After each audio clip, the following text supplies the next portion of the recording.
Hello and welcome to my new podcast called Innervation. Innervation was inspired by my previous podcast, Silence, where over the course of 2 years, I spoke weekly with 100 women from science, technology, engineering and mathematics. I always kept my guests anonymous so that they could talk openly and honestly, and they really did. On our conversations, we discussed their experiences, what they've learned along their life journeys, and their hopes and ideas for living fulfilling and contented lives. The conversations on Silence were always so raw and transparent, and surprisingly, not just about STEM, but about everything. The topics that tended to come up were also the same topics that people would come up and ask me at the end of a talk I've given in a school or college, or topics that I would talk about with my friends or my family. And so I thought, rather than keep these topics closed, how about throwing them out into the world through a podcast and let everyone hear and engage in issues that are clearly important to many of us? So what I've done is sift through all the episodes of Silence to bring you my favourite sound bites on specific topics. Each week on Innervation, I'll be reflecting on the talking points from my Women in STEM guests that are actually pearls of wisdom that I found particularly provoking, inspiring, and usually really empowering. And I hope that they resonate with you too. This week is all about gratitude. I think often gratitude is not something we practice because we're always so focused on achieving more or being better or, obtaining things that are difficult to obtain. And in striving for all of this and in being ambitious and driven, we can really often forget to be grateful.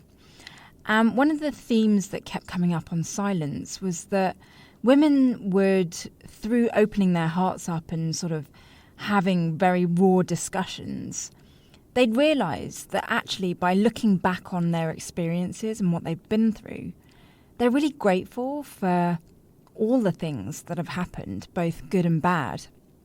I think so. It used to be crippling to the point where I wouldn't even want to start. But I think for the most part, it's been my driving force, and so there's a part of me that's grateful for it, because I think without that, I wouldn't be as far along as I am today. So I think it's like a love-hate relationship. And so often what would happen on our conversations on Silence was that they'd maybe be recounting a bad experience or something that caused them a lot of pain and suffering, or something that was uncomfortable or difficult to get through. And they'd look at it with very different eyes, with very grateful eyes, just saying, you know what, it was really hard getting through that, but actually I'm very grateful for it. And that's exactly what happened in that last soundbite from episode 5, where my guest kind of realised that at the time it was crippling, but actually, hard times have really shaped the person she is today. And that's been true of many guests that have really disclosed some difficult aspects of their lives and realised that these are the building blocks for becoming a stronger, more empowered human being. This from episode 24. To turn out. My younger sister died from a drug overdose. She took the same journey my mother took, and for whatever reason, I was able to make different choices, and I'm very grateful for that. It does take a really strong person to see the growth opportunities in adversity and hard times, and for that reason, the women on Silence have been so inspiring, because there have been stories of people that have had a relatively plain sailing life, privilege, education, great parents, great childhoods. But the majority of my guests have been through some really, really tough stuff. And through all of those difficult times, you can really see those people that have become stronger for it. And as a result of looking back on adversity, they've really grown a huge amount of self-esteem and confidence in the people who they are today. This from episode 38. I think I'm certainly more grounded, stronger, with a deeper sense of kind of conviction that I have a unique voice that is worth contributing to the conversation. So, yes, I feel healthier and stronger than I ever had in my life. And I do feel like what I've been through has helped build me into the, woman I am today, and is going to inform every career decision, every move, and everything I do in the future for the better. So I am grateful for all of these experiences, as difficult and painful as they may have been along the way. And, for every bad story I'm telling you, I don't want to give the wrong impression, because there were so many wonderful interactions. So clearly, gratitude and being able to look back on our life experiences with a positive attitude is really beneficial, and it's really character building, and it's really character strengthening. But how exactly do people practice gratitude on a daily basis? I have to confess, I often do forget.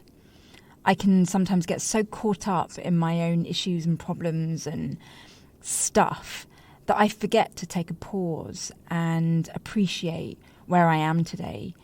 Not resting on one's laurels as such, but just to try and find the good in what's going on with me at that kind of murky, crazy, confusing time. And I have a lot of those times, literally on a daily basis, actually.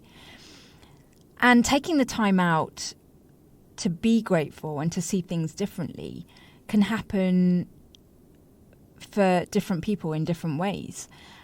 And my guest from episode 65 runs through how she alters her attitude and flips her negative thinking on its head by practicing behaviors and activities that really promote or force her to change her thinking from negative to positive. So I'll run through my gratitude list. Sometimes if I'm able to, I can get out into nature. So that often helps me get a better perspective.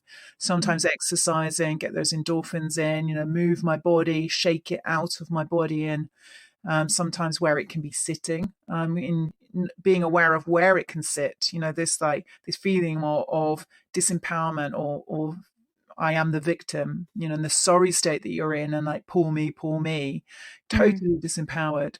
So, and then you can journal. So sometimes, journaling is a great exercise as well. And it's very useful in terms of what you can uncover.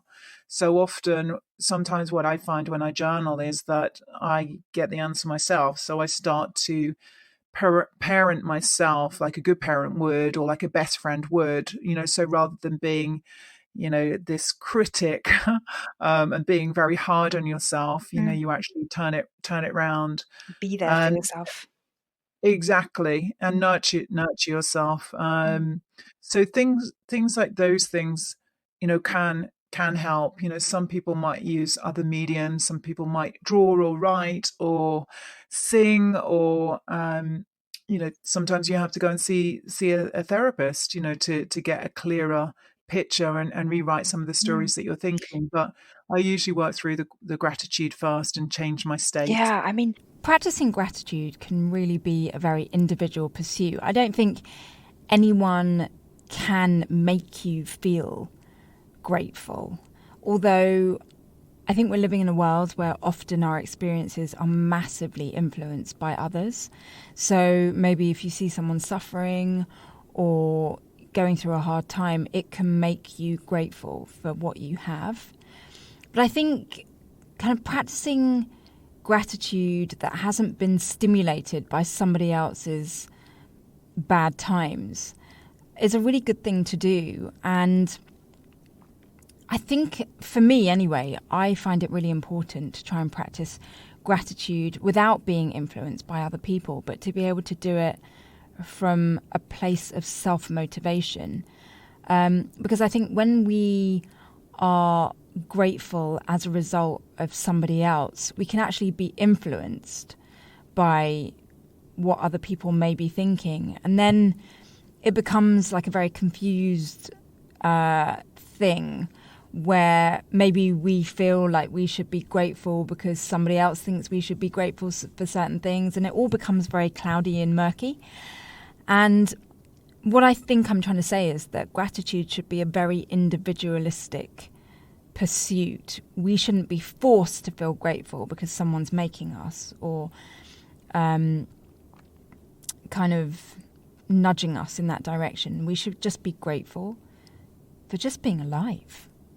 I know that, people go through some really hard things and it can be really difficult to practice gratitude at certain times. But what I'm saying is we should, for me anyway, I feel like I want to try and be grateful in an uninfluenced way, which can be a little tricky to practice, as my guest from episode 21 suggests.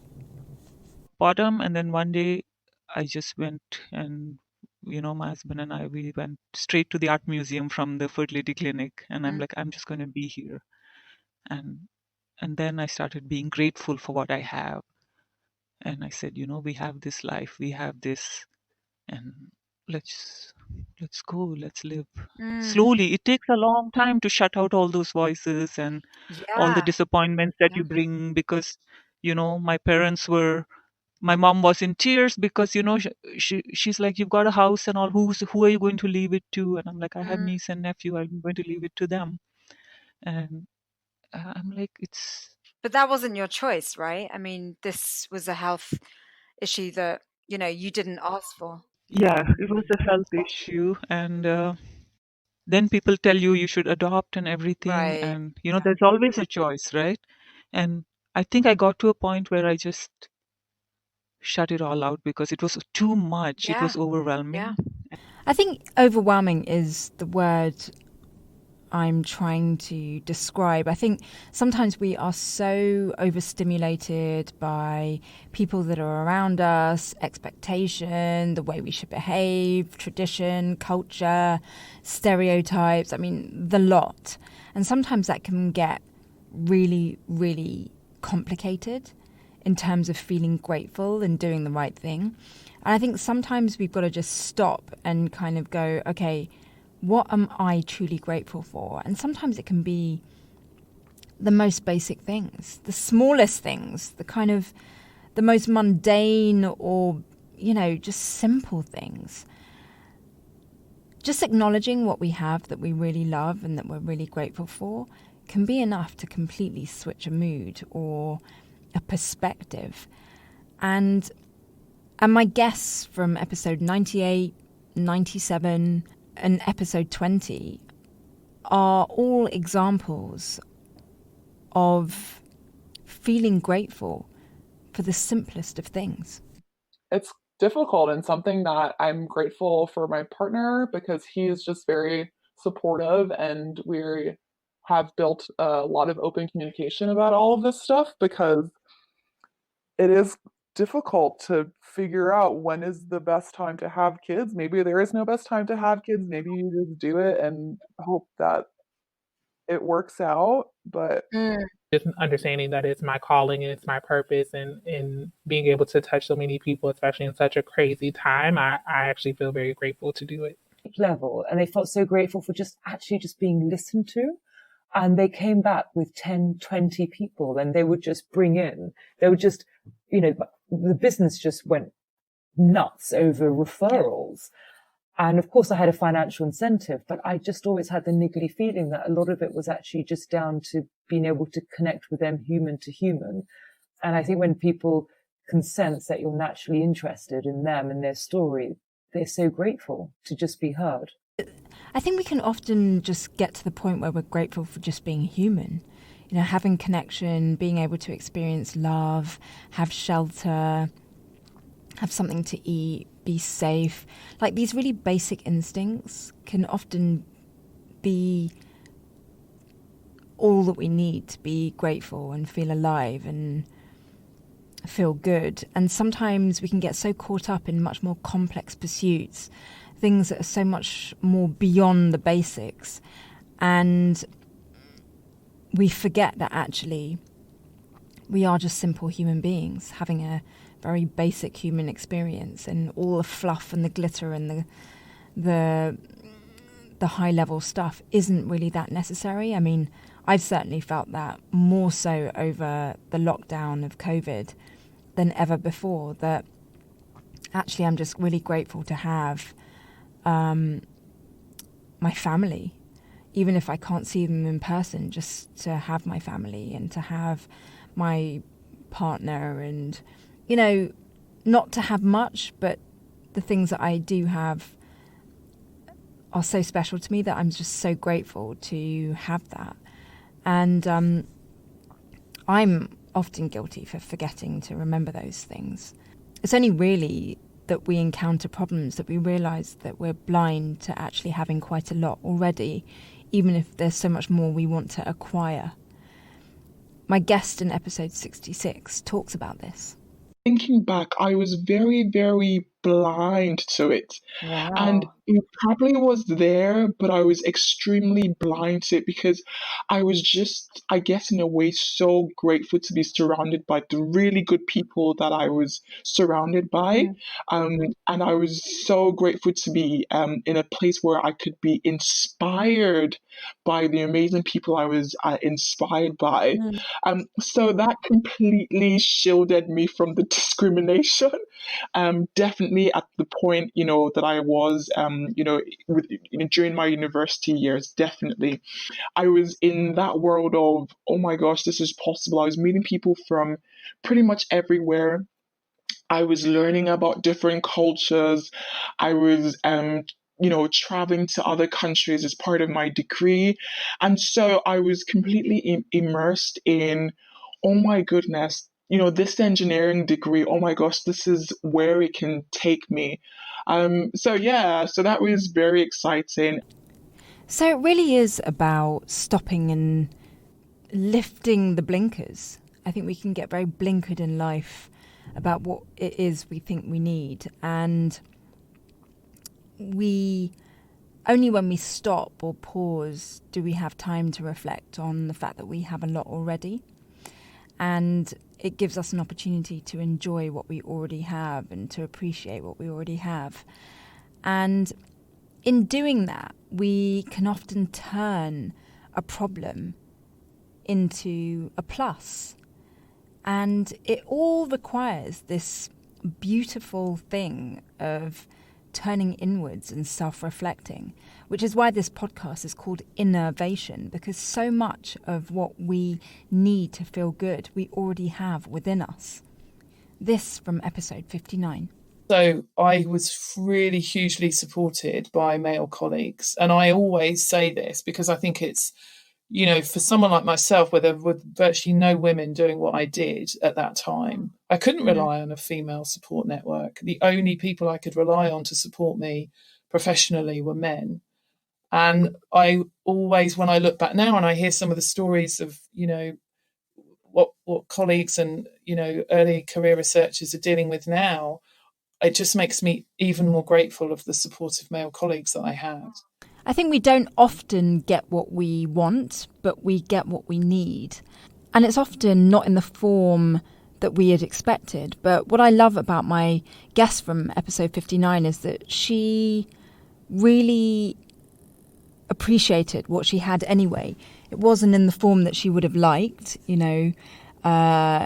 female role models in her career, etc., but it was in the form of the support and encouragement she needed, and she was really grateful for that. And what I love about listening to that guest is that she's got such a lightness in her approach to life. Like she just sees everything in a positive light, and I think that can be the best way of leading a very enriched and empowered life. I think what it involves is looking back on your life with that positive outlook, and rather than getting caught up on the things that were difficult and seeing yourself as a victim, it's rather looking at everything as an opportunity to grow. And that's exactly what my guest from episode 60 talks about. I think it's also reminding us that it's okay to be like really impressed by ourselves. And I do think that there's this level of humility that's expected by women, and also this level of thinking about who else made stuff possible. And I think that we obviously should express gratitude to those people who've helped us along the way, as we all should. But I think that we should take more time to think, like, I did this, it was me, I am great. And it's okay to feel like incredibly self-satisfied and smug about my own accomplishments, and like maybe not to tell everyone that you're feeling smug, but it's like, but just to know it ourselves. The feeling is so empowering. Like, I am actually phenomenal. So there's always a danger on this show that we get a bit too self-centered, but I really am of the thinking that you should put your own oxygen mask on before helping others. And so having a grateful attitude about your own life and being able to self-love and have compassion for yourself means that you can have love and compassion and hope for other people. And so in being grateful for what you've achieved and looking upon what you've achieved and how great your life is as it stands means that you can be happy for other people. My guest in episode 64 has exactly this attitude. I'm never going to be the first black woman or mixed race woman to do anything, and that's a good thing in my head. You know, there's people have done much more amazing, much more difficult things than I'll ever have to do, and now I can just kind of ride in that wake, and I'm very grateful for that. My guest from episode 68 also has the same sentiment. Thank you so much for this opportunity, for letting me come on. I know that in the hustle and bustle of university and in engineering, I don't often pause and reflect on all of these experiences as much as I like. So I'm grateful. This pushed me to think about all of these things that I've been kind of not prioritizing, but I think it's really important for women to continue these conversations. And I'm just really appreciative that you allowed me to do that with you today. I would just say thank you to all of the women who are out there and that I was able to look up to, and to all the women in engineering now and in STEM now. I believe in you, and I'm grateful for the effort that you're putting forth, and know that there are women all over the world who are working to represent each other well, and that just by being there and being yourself and maintaining your values and having that self-confidence in order to be a positive influence in the engineering community is a really valuable way that we can affect change, and that we can help inspire more women to be involved and to make sure that our voices are heard. I think bottom line is that when you have love in your heart for other people, you have love in your heart for others. And it goes back to that age-old thing of treat people how you want to be treated, or be the energy that you want to attract. And so through all my episodes on innovation, it's all about self-development and self-evolution so that we can be better human beings to other people. And my guest from episode 66 talks about the humility that I think I'm talking about. The definition of humility that I absolutely adore is to remain teachable. And I think that's what I'm talking about, is that attitude of wanting to learn and remain in a position of always learning, but also realizing that you have a lot to learn from others and that you can also share your experiences with other people. You know what? When you know where you're coming from, right? You just kind of know that you have every reason to be grateful, and I think gratitude comes hand in hand with humility. You know, yeah. Ultimately, I think gratitude helps you get your life in order. It helps you really get your ducks in a row. It helps you have a positive outlook on life, which means you can really open your arms and embrace whatever it is the universe throws at you, knowing that even if it's difficult, even if it's challenging, even if it seems like the absolute worst, there's always something you can learn from it. This from episode 70. So I think it's really, I feel truly grateful because so many people don't know what they want to do. And I feel like that would really be hard for me if I didn't know what I wanted to do. But then again, I feel like the reason I know what I want to do is because I've put so much thought and optimism into it. And I think people think that like, obviously you enjoy activities and you have subjects that you like more than others, but you need to create a plan, because people think that they'll just fall into it. I think self-reflection and being grateful for what you've been through is really empowering and strengthening. And the reason why I bring up gratitude as a topic on innovation is because with that optimistic outlook on everything you've gone through in your own lives can really be the building blocks for being the best version of yourselves. And so to actually approach life in a way where everything that's tough can be used to make yourself stronger has certainly been, for me anyway, a godsend. It's been a real opportunity to be the best version of myself that I can be. It's certainly not easy, but out of all the responses we can have in life, gratitude has definitely been one of the most powerful. So to end, I'll leave you with this final quote from episode 57.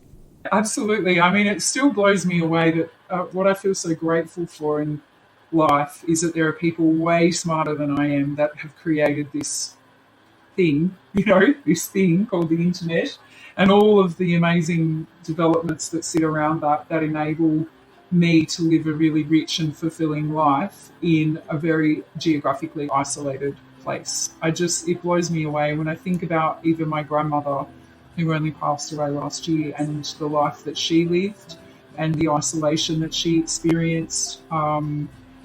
And it amazes me that in such a really relatively short period of time we've come so far, that the kind of support that is available now to us so readily is just extraordinary.